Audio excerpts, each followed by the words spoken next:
Have you ever reached a point where you looked at your phone, saw the message, felt the emotion, and thought, I don't care anymore? Not in a cold way, not because you stopped feeling, but because something inside you finally went quiet after years of carrying everyone else's emotions. That moment can feel confusing, even scary, like you've lost a part of yourself. Yet what if it's actually the moment you're waking up? Carl Jung believed that the deepest transformations begin when the old self can no longer survive, when the mask falls, when the soul gets tired of performing. In this video, we're exploring the hidden meaning behind the day the empath stops caring, the psychological shift no one talks about, and why this stage might be the most powerful awakening you'll ever experience. Stay with me to the end, because the final insight might completely change the way you see your sensitivity, your exhaustion, and even your relationships. And if this message feels like it's speaking directly to you, don't just watch silently. Let your presence be known by subscribing to the channel and sharing your thoughts in the comments, because sometimes the first step of healing is realizing you were never alone in this experience. Empathy often begins as a gift, something that feels almost sacred in the early stages of life, especially for those who naturally feel emotions more deeply than others. Many empaths grow up being told they are so understanding, so mature, or so emotionally intelligent, and while those labels sound like praise, they can quietly become invisible chains. You start to believe that your role in the world is to be the listener, the emotional safe space, the one who holds everyone together when things fall apart. At first, it feels meaningful, even beautiful, to be trusted with other people's pain. You feel useful, needed, and connected. But over time, something subtle begins to shift. You realize that your emotional energy is constantly flowing outward and almost never returning. You begin to scan every room for emotional tension, adjust your tone to keep the peace, soften your needs to avoid conflict, and silence your own truth so that others can feel comfortable. Without noticing it, you become emotionally hyper, aware of everyone else, while becoming emotionally distant from yourself. This is where empathy slowly transforms into emotional imprisonment. You are no longer simply feeling with others, you are carrying them, managing them, and often absorbing emotions that were never yours to hold in the first place. It can feel like living without emotional skin, as though every mood, every problem, every unspoken expectation penetrates straight into your nervous system. The most painful part is that you may not even realize how deeply disconnected you have become from your own inner voice. Your wants feel less important. Your boundaries feel negotiable. Your exhaustion feels normal. You tell yourself that this is just who you are, that being too much emotionally is your identity, and that setting limits would make you selfish. Jung would describe this as living too much through the persona, the mask shaped by what the world expects of you, rather than the authentic self. When you are always adjusting to others, always trying to be good, kind, understanding, and emotionally available, you begin to lose touch with the deeper truth of who you are beneath the role of the caregiver. The soul grows quieter while the performance grows louder. You might notice it in small moments, the irritation you quickly push down, the resentment you feel guilty for, the fatigue that sleep never seems to fix, the strange emptiness that appears even when life looks fine on the surface. These are not signs of failure, they are signals. They are the psyche's way of whispering that something is out of balance. The empath's crisis does not begin with drama, but with dullness, with emotional heaviness, with the feeling that you are living for everyone except yourself. And yet, hidden inside this discomfort is the first spark of transformation. Because the moment you begin to feel trapped by your own empathy is also the moment you begin to question it. You begin to wonder why you are always the one who understands, who forgives, who holds space, who compromises while your own emotional needs remain unmet. You start to feel the quiet injustice of it, the weight of emotional labor that no one else seems to notice. That awareness, As uncomfortable as it is, marks the beginning of awakening. It is the point where empathy stops being automatic and starts demanding consciousness. It is the point where the soul begins to reclaim itself. There comes a moment in many empaths' lives that feels both unsettling and strangely calm, a moment when the emotional current that once ran endlessly through them simply goes quiet. It might happen after yet another disappointment, another unreturned effort, another night of overthinking conversations that everyone else has already forgotten. You wake up one day and realize that the familiar ache of caring too much has dulled, that the urgency to fix, to explain, to rescue, to hold everything together has faded into a heavy stillness. The words form almost automatically in your mind, "I don't care anymore." At first, that thought can feel frightening. You may worry that you've become cold, broken, or detached from your own humanity. But this emotional numbness is not the absence of feeling, it is the nervous system's way of protecting what little energy remains. When someone has spent years pouring emotional attention outward, constantly monitoring others' moods, absorbing conflict, and suppressing their own needs, the psyche eventually reaches a limit. Like a circuit breaker that flips to prevent a fire, the emotional system shuts down to prevent total collapse. From a Jungian perspective, this is not a failure of character, but an intelligent response of the psyche. Jung believed that the psyche seeks wholeness, and when the conscious self ignores its own needs for too long, the unconscious intervenes, sometimes gently and sometimes forcefully, to restore balance. Emotional numbness, in this light, becomes a message rather than a symptom. Something within you is asking to be protected, to be heard, to be restored. This state can feel confusing because it does not always look like dramatic burnout. Instead, it often shows up as emotional distance, as a lack of reaction to things that once triggered you deeply. Messages go unanswered longer. Conflicts that would have kept you awake at night no longer seem worth the energy. You may still function, still show up to work, still maintain relationships, but internally there is a shift. The emotional urgency has been replaced by a quiet withdrawal. You might even feel guilty for it, especially if you have built your identity around being the caring one, the dependable one, the emotional anchor for everyone else. Yet that guilt itself reveals how deeply you were conditioned to prioritize others over yourself.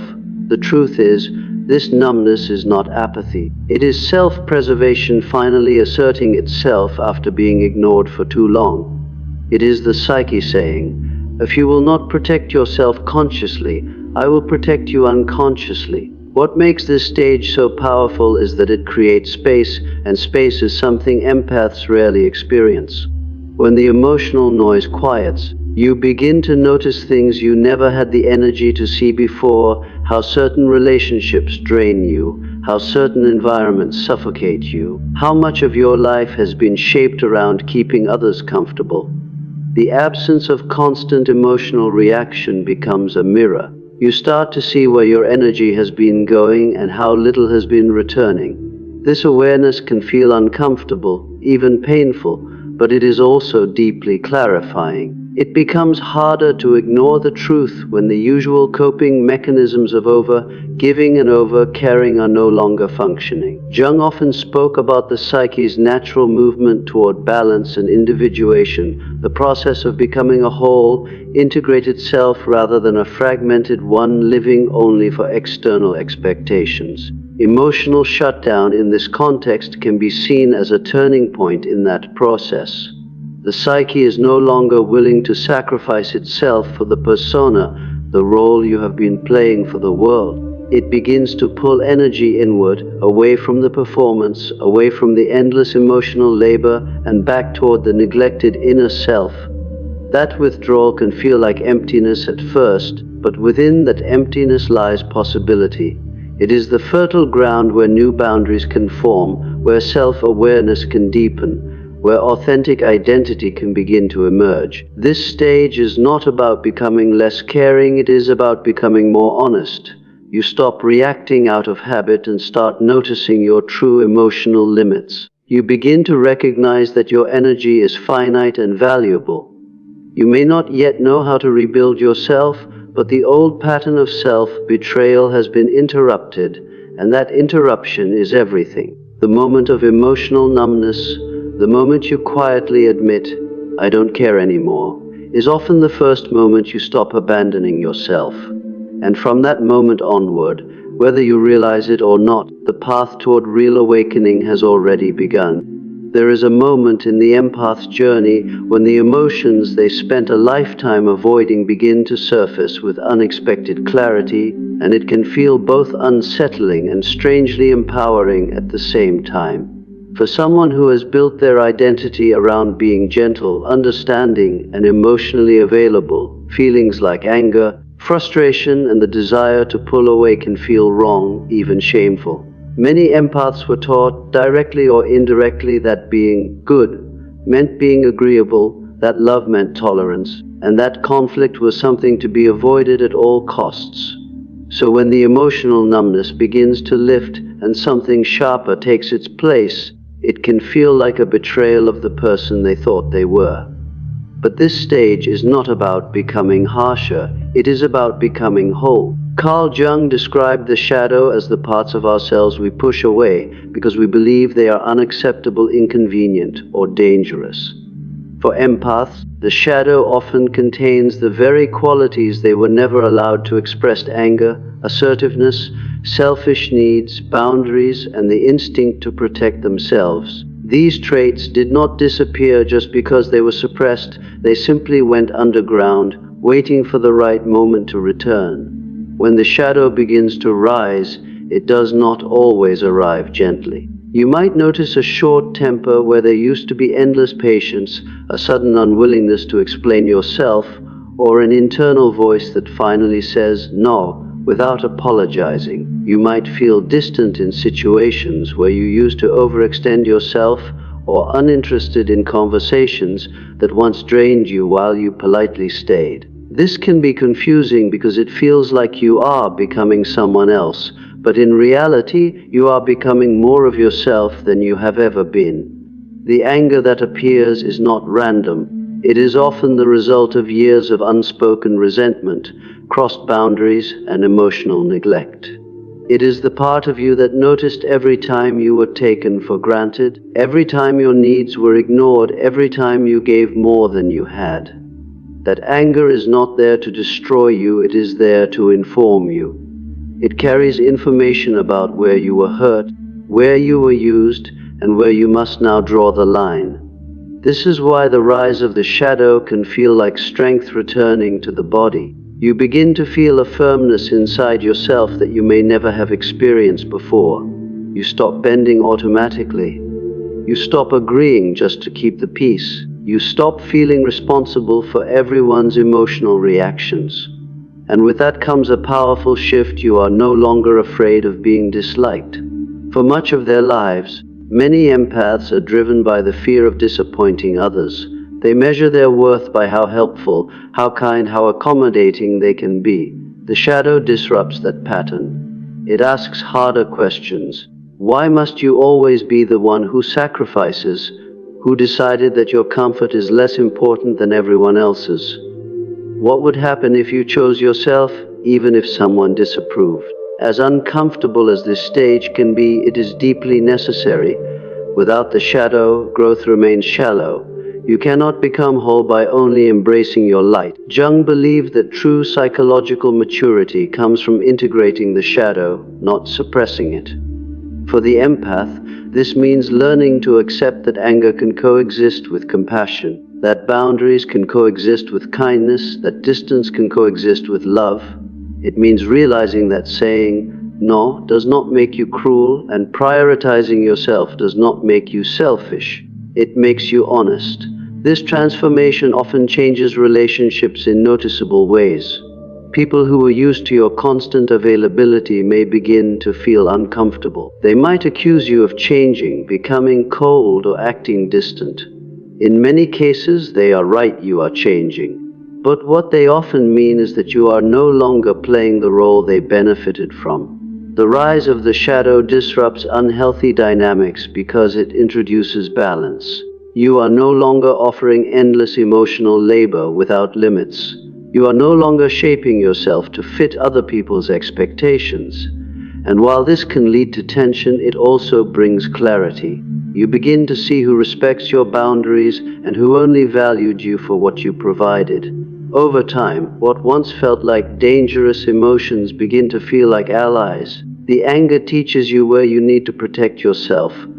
The distance gives you space to breathe and reflect. The refusal strengthens your sense of identity. These qualities are not signs that you are losing your empathy, they are signs that your empathy is becoming grounded in self-respect. You are no longer an open wound absorbing everything around you. You are becoming someone with structure, with presence, with inner authority. The rise of the shadow is not the loss of your light. It is the moment your light finally gains a backbone. And in that integration, the empath's hidden strength begins to fully emerge. There is a quiet but powerful shift that happens when an empath begins to detach, and it is often misunderstood from the outside. People may assume that distance means coldness, that fewer reactions mean less care, that silence means indifference. But what is actually happening beneath the surface is something far more profound, the transition from unconscious caring to conscious awareness. For much of their lives, empaths care automatically.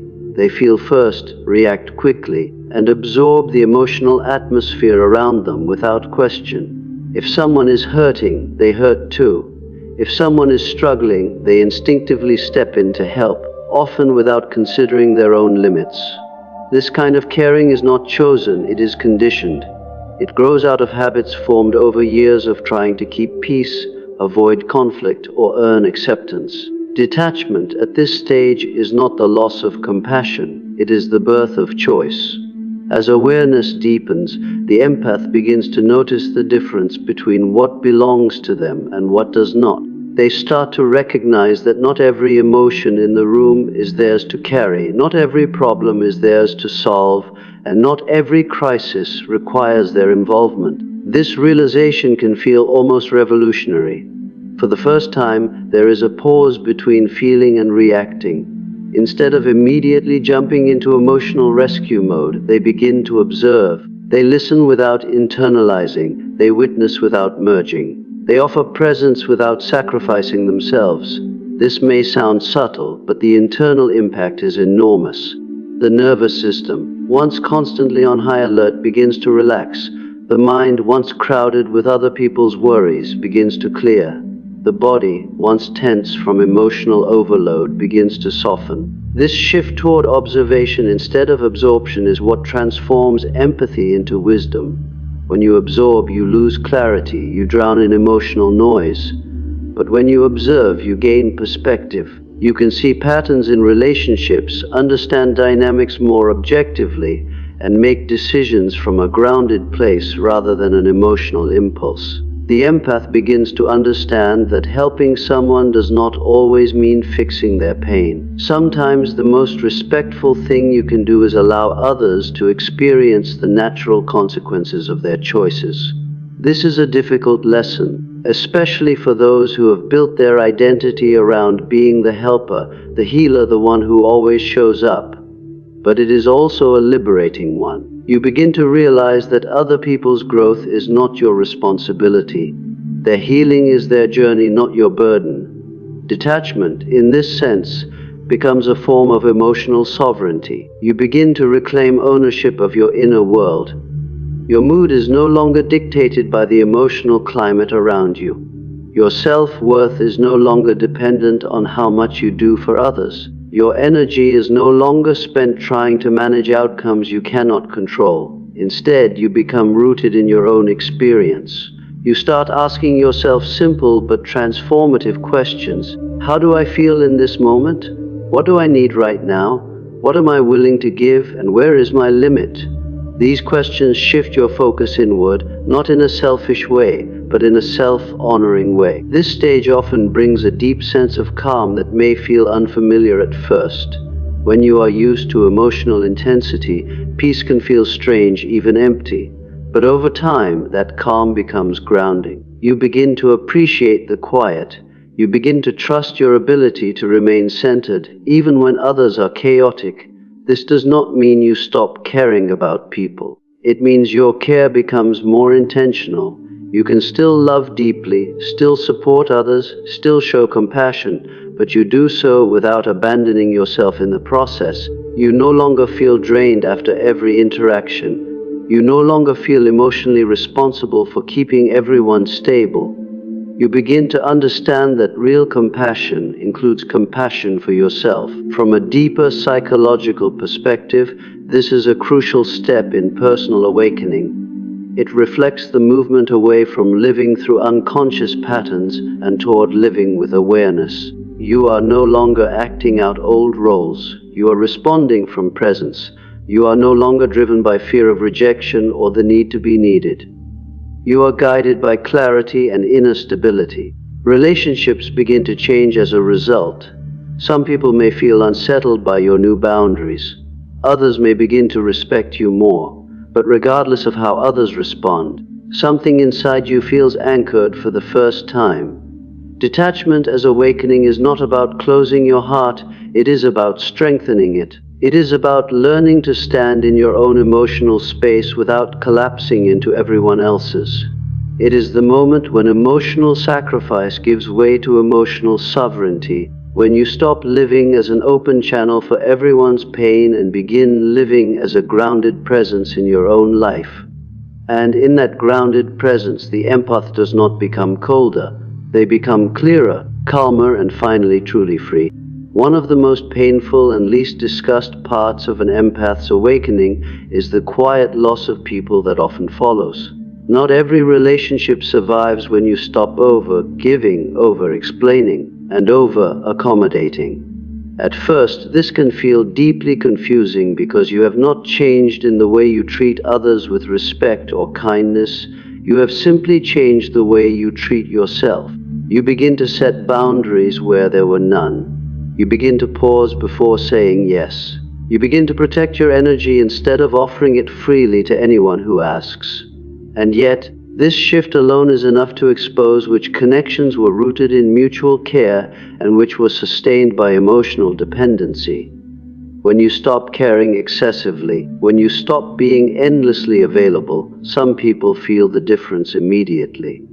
Not because you have become distant, but because the dynamic they were accustomed to has changed. They were used to you being the emotional anchor, the listener without limits, the one who always showed up regardless of how you felt. When that role begins to dissolve, the relationship itself begins to wobble. This stage can bring a deep sense of loneliness, even when you are surrounded by people. You may find that conversations feel different, that certain friendships no longer resonate, that you feel misunderstood in spaces where you once felt needed. There can be a quiet grief in realizing that some connections were not as balanced as you believed.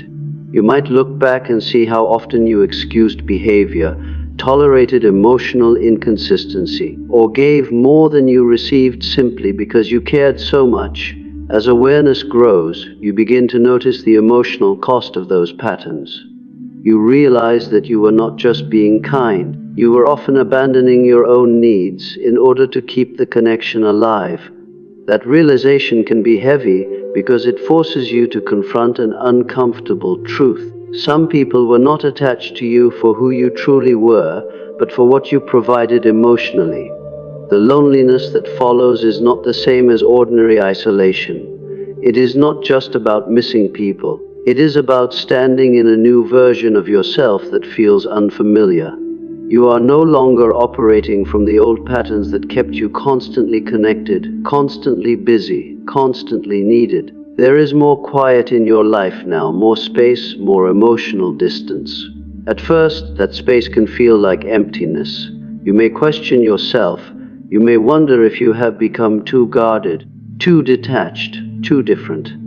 But this discomfort is not a sign that you are doing something wrong.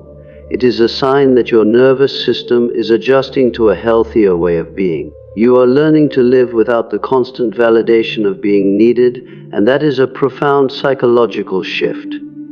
As painful as it can be, losing people during this stage is often a natural part of emotional evolution. Relationships built on imbalance cannot survive when balance is introduced. When you begin to value your energy, your time, and your emotional well-being, you naturally start gravitating toward connections that feel reciprocal rather than draining. Some people will grow with you, others will not. And while it can hurt to accept this, it also brings clarity. You begin to see which relationships are rooted in genuine care and which were maintained through guilt, obligation, or habit. This clarity, though uncomfortable, is a form of freedom. You are no longer living inside illusions. You are seeing your life as it truly is. This stage often invites deep self-reflection. You begin to ask yourself why you tolerated certain dynamics for so long, why you feared being alone more than being emotionally exhausted, why you equated love with sacrifice. These questions are not meant to shame you, they are meant to awaken you. Through them, you begin to understand your own patterns, your own wounds, your own conditioning. You begin to see that your over-giving was not just kindness, but also a survival strategy, a way to secure connection and avoid rejection. And with that awareness comes compassion, not only for others, but for yourself. The loneliness of awakening carries a strange kind of strength within it. It strips life down to what is real. Without the noise of draining relationships, you begin to hear your own inner voice more clearly. You begin to reconnect with your interests, your needs, your boundaries, your sense of identity. You may spend more time alone, but that alone time starts to feel less like abandonment and more like sanctuary. You begin to recognize that peace is better than chaos, clarity is better than confusion, and authenticity is better than approval. This loss is not punishment, it is pruning. Just as a tree must shed dead branches to grow stronger, you must sometimes release relationships that no longer align with who you are becoming. It does not mean you failed, it means you evolved. The people who fall away during this stage are often not being taken from you, they are simply no longer able to walk beside you on the path you are now choosing. And while that realization can be painful, it is also deeply empowering because it marks the moment you stop building your life around who stays and start building it around who you truly are. There comes a point in the empath's journey when the constant inner tension finally dissolves, when the push and pull between who you truly are and who you felt you needed to be comes to a quiet end. This is not a dramatic moment filled with fireworks or instant certainty. It is a deep, steady shift that settles into the nervous system and changes the way you experience yourself and the world. You no longer wake up wondering how to be more liked, more understood, or more accepted. You no longer measure your worth by how others respond to you. Instead, there is a grounded presence inside you that feels stable, calm, and unmistakably real. Carl Jung described this stage as individuation, the process of becoming the person you were always meant to be beneath the layers of conditioning, fear, and performance. For the empath, this is the final transformation, the movement from living for others to living from the self. At this stage, something subtle but profound has changed in the way you relate to validation. In the past, approval felt like oxygen. Praise reassured you, criticism wounded you, silence from others triggered self-doubt. But now external reactions no longer carry the same emotional weight. You may still appreciate kindness and connection, but you are no longer dependent on them for a sense of stability. Your self-worth feels internally anchored rather than externally negotiated. You know who you are, what you value, and what you will no longer tolerate, and that knowing does not require constant confirmation. This is what inner authority feels like. You trust your own perceptions. You honor your own boundaries. You listen to your own intuition without needing permission. This shift toward inner authority often surprises people who have known you for a long time. You may seem calmer, quieter, less reactive. You may no longer over-explain your choices or seek reassurance before making decisions. It is not that you have become detached from others, it is that you have become connected to yourself. Decisions are no longer made from guilt, fear of rejection, or the need to be seen as good. They are made from clarity. You choose what aligns with your values, even if it disappoints someone. You walk away from situations that feel wrong, even if staying would be easier. This does not make you rigid or uncaring, it makes you honest. Your life begins to reflect who you truly are rather than who you learn to be. Jung believed that individuation is not about perfection, but about wholeness. It is about integrating every part of the psyche, the light, the shadow, the wounded, the wise, the fearful, and the strong. For the empath, this integration is especially meaningful. You no longer reject your sensitivity, nor are you consumed by it.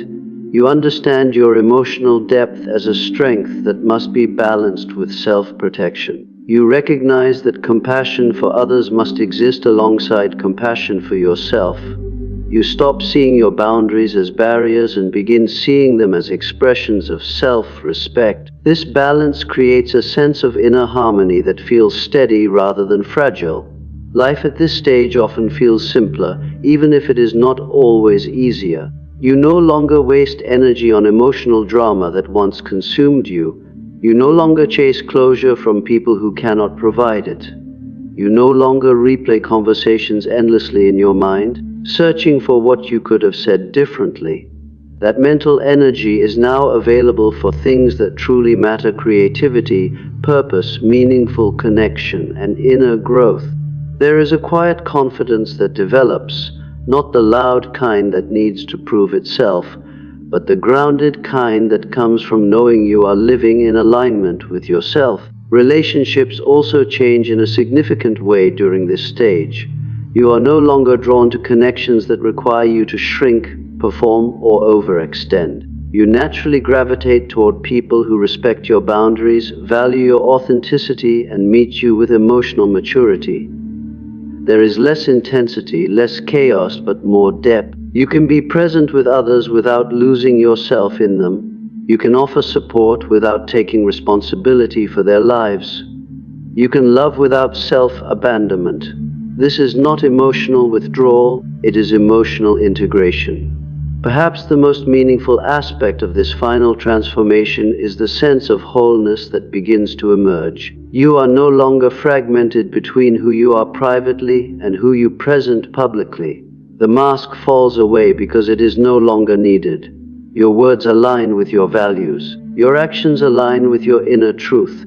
There is less internal conflict, less self-betrayal, less exhaustion from pretending. What remains is a quiet authenticity that feels both vulnerable and strong at the same time. Individuation does not mean you stop growing. It means you are finally growing in the right direction. You are no longer trying to become someone else. You are no longer trying to earn your place in the world through emotional labor. You are simply becoming more deeply yourself day by day, moment by moment. And in that becoming, the empath does not lose their capacity to care.